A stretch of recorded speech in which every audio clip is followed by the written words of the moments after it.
Hey, welcome back to another episode of Classy and Sassy, your go-to audio space for hot takes, pop culture, chaos, and the kind of glow-up energy that doesn't just come from hustle, but from alignment.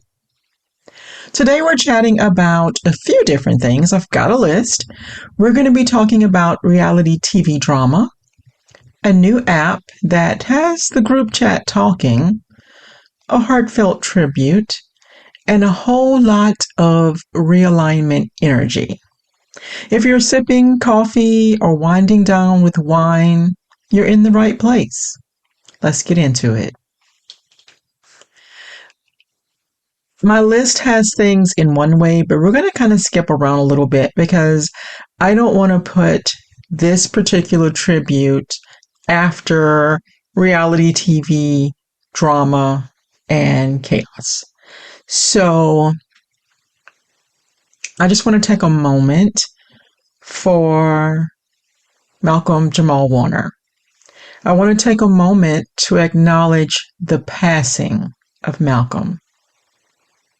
Hearing this news shook a lot of us that grew up watching him. He wasn't just Theo from The Cosby Show. He's done several acting roles over the years, a lot of behind the scenes work as well. And that's not all being mentioned for some reason, like his pivotal role on The Resident or his guest spots on 911 were very memorable. He was also a husband and a father. He was a writer, a poet, a musician. He moved with elegance and aged with purpose. It reminded me how often we celebrate people after they're gone. This is something I've been thinking about a lot lately. We talk so much about the impact people had in our lives and how much they meant to us after they're gone.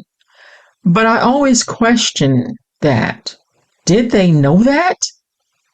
Why don't we make sure people know the impact they're making while they're still here? Let this horrible tragedy be a reminder to us to give people their flowers now while we still can, while we still have the opportunity. Let's try to make sure they know just how important they are to us while they can hear it.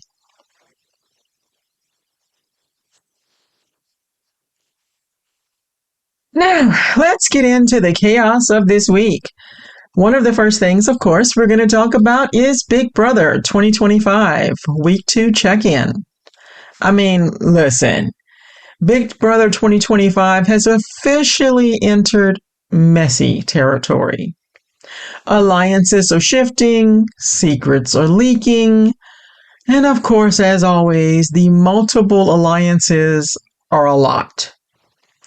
And we're not even going to talk about how much people lie. It is Big Brother. But let's start with the obvious. Jimmy won HOH, and it may be going to his head a little bit. That particular competition also produced winners of several special powers. After the competition was over, Jimmy went around questioning each person about whether they won a power or not. Because, the idea was to keep it quiet and let people hold that knowledge to themselves so that they don't make themselves a target. But Jimmy went around questioning each person, and let's not sugarcoat it, he was basically threatening to put people on the block if they lied to him. Some of the members of his own alliance are getting annoyed at the way he makes decisions without it seeming to be any regard to how it impacts everyone else on the alliance. So we shall see how that plays out. We finally stopped hearing about hashtag Showergate. But apparently we can replace that with hashtag Dishgate and hashtag Cleangate. Since the live feeds show a lot of complaints about people who don't clean up their own dishes or don't clean up the house itself in general behind themselves. And unfortunately, it seems a lot of it is going right back to our girl Ashley, who, when they questioned her, apparently she's indicating she never had to do any cleaning growing up. And therefore, there does not seem to be a lot of knowledge on how to do anything, including just mopping with one of those padded wet mops. There's clips floating around of homegirl just pushing that wet mop around in circles, not really accomplishing anything, really. And as you know, those things are already wet. There's no major science to it. Oh, yeah, I don't know. But hopefully she'll get it together. Keanu, on the other hand, seems to be making a major target of himself by getting into it with more than one cast member. He also went around blaming a member of his own alliance for not voting correctly in the most recent eviction ceremony. What's interesting is that he was wrong with who he was accusing of not doing what they should have. And it's a really good thing he won a power that's going to give him a few more chances to pull himself off the block this week, since he's made so many enemies and so many people suggested him as the nominee for the week. Let's be honest, this cast is dramatic, unfiltered, and full of a little strategic delusion. I'm locked in. Who are y'all rooting for?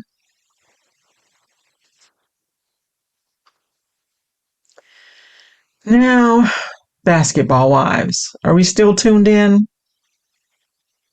Can we talk about the latest episode? Any of us who watched, we all knew what was coming because we saw hints of what happened from the trailers. But it really was not exactly what we all expected. The fights between Jackie and her daughter Chantel have been escalating and escalating over the weeks. And this latest episode, it escalated from bickering back and forth like they've done all season, unfortunately, to physical contact. Now, here's the thing. Everyone is divided because Chantel did push her mother first. But even with that, I still find it so hard to wrap my head around balling up a fist to punch your daughter like that. But I know a lot of people feel like pushing her mother first warranted exactly what happened. I'm just not sure how to feel about it.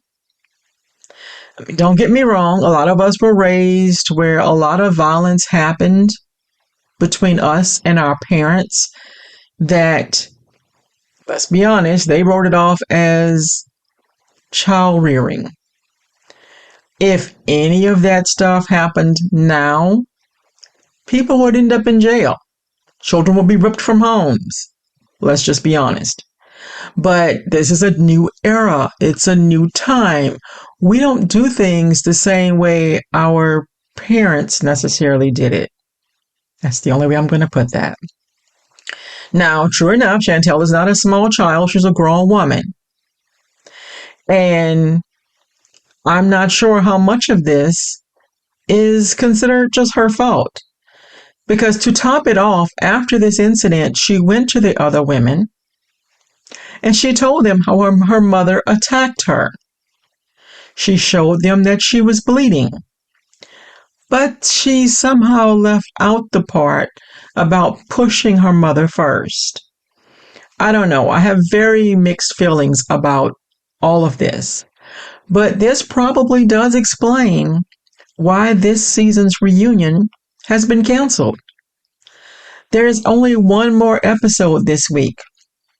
So maybe, just maybe, we can get some resolution and wrap up this ongoing drama for the season, since we don't get a reunion. Let me know if I'm being too harsh on my thoughts on this, or if you feel it too. Who is in the wrong here? Or were they both? There is a new app, or maybe it's not new, just new to me, called the T app. Is it genius, or is it just gossip and innuendo rebranded? It's making the rounds, and basically it's like anonymous group chats where people can spill tea on the men they've been involved with. They can post pictures of these men and ask if anyone has any tea on them. Or they can post the man and give warnings about why everyone should stay away from him. Some people say it's a way to let people be honest. Others say it's a recipe for drama and retaliation. You can even stick a name in, and if the name does not come up, it will ask you if you want to be notified if a name that is similar does come up. My take? How do we know that all the feedback given is the truth? You could be very much so being very honest about your experience with that man, but you could also be making up a bunch of lies to keep another woman from pursuing more with a guy simply because it didn't work out with you. Because we all know someone who may have been one way with one woman because he didn't feel like she was the one, and then changed up his behavior entirely for the next woman. So who's to say if she's telling the truth or making up things? We just don't know. I think the app itself is a great premise. Apparently, it was even created by a guy. But I think it's a great premise without accountability, which is a very slippery slope. Because for the women being honest, it's a great tool. It's very helpful. It gives us a lot of insight. For the women who are just making things up for retaliation on someone, it can cause a lot of problems that are not necessary, because what you're saying isn't the truth anyways. So who knows? It is mid-year, glow up, aligned, not rushed. Let's think about it. We're halfway through the year. July is not playing. It's almost over. So ask yourself, are you forcing things that need flow? Are you building something that feels good, or just checking boxes off on your to-do list? For me, I've completely changed my scheduling so much that I can start leaning into creativity over routine. And it's working. Here are three of the things I'm doing right now. I'm blocking peace before productivity, meaning that I start my day off taking time to journal, have coffee, or meditate before starting the day, giving myself a mental break before I start letting the stress kick in.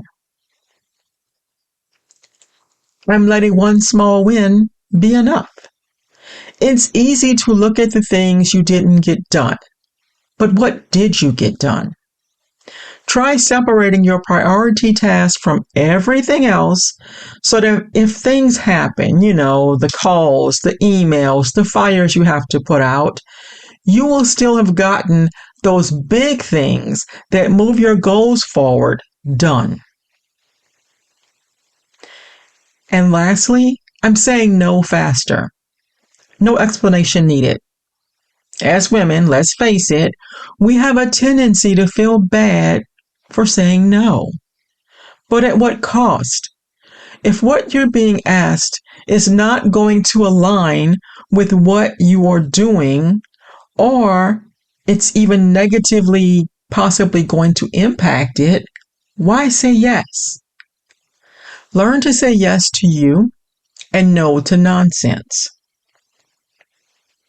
Your journal prompt for this week is, what do I need less of to feel more like me? And let's do a quick check-in for you. What's one thing you promised yourself you'd prioritize this year, but you haven't done it yet? No shame, just realignment. What is it? DM me your answer or drop it in the comments under this week's episode. I'd love to cheer you on or help you brainstorm a new start. You're not behind, you're just getting clear. Of course, I always have a section on the books because I wouldn't be me without it. So, book girls, this one's for you. What am I currently reading? What If You're the Answer by Rachel Hollis. I know there's been a lot of kickback on Rachel the person. That does not change my thoughts on her as an author. I love her work. I keep reading her books. This particular one is my self-help book for the week. I just finished The Perfect Getaway by Kirsten Modglin. It was pretty good. If you want a quick mystery with a few twists that you may not see coming, I definitely recommend it. And if I remember correctly, it's also on Kindle Unlimited. So there you go. Both books have exactly what I need: mindset changes and mystery. And keep in mind, some of you may have missed or forgotten that if you have Kindle Unlimited, you also have what they call first reads. If you go to look for first reads, those are some books you can actually get for free each month. Normally each month, I think it's one per month you can get, but in July, it's two because it's considered something like Christmas in July. So make sure you check that out before July ends so you can go and get those free books. And I downloaded two for July. Both of them are books that are not even going to be published until August. So not only am I getting the free books, I'm getting them free in advance. So don't forget about the first reads option if you have, it's not Kindle Unlimited, if you have Prime. I said that wrong. If you have Prime, don't forget you can go and get those free books each month. Next up on my list to read right now is going to be A Millionaire Real Estate Agent by Gary Keller. From what I've been told, this would actually help you even if you are not a realtor, because a lot of the information can be used in different business dealings to help you improve and grow. So even if you're not reading it for the same reason I am, it's still something that would be helpful for you in business itself. Let me know what you're reading or what's been sitting on your nightstand gathering dust. Maybe we can encourage you to pick it up and dust it off. And I want to do a quick segment that I'm going to call the Lightning Round, Grown and Glowing Edition. It's my quick takes on what's hot and what's not right now. Adult friendships with no drama, absolutely hot. Group chats that drain all of your energy, not. Reading 3 books at once, of course it's hot. Talking to your plants may look crazy, but it's still hot. Faking a soft life while you're really spiraling, hard pass, and not something I want to do anymore.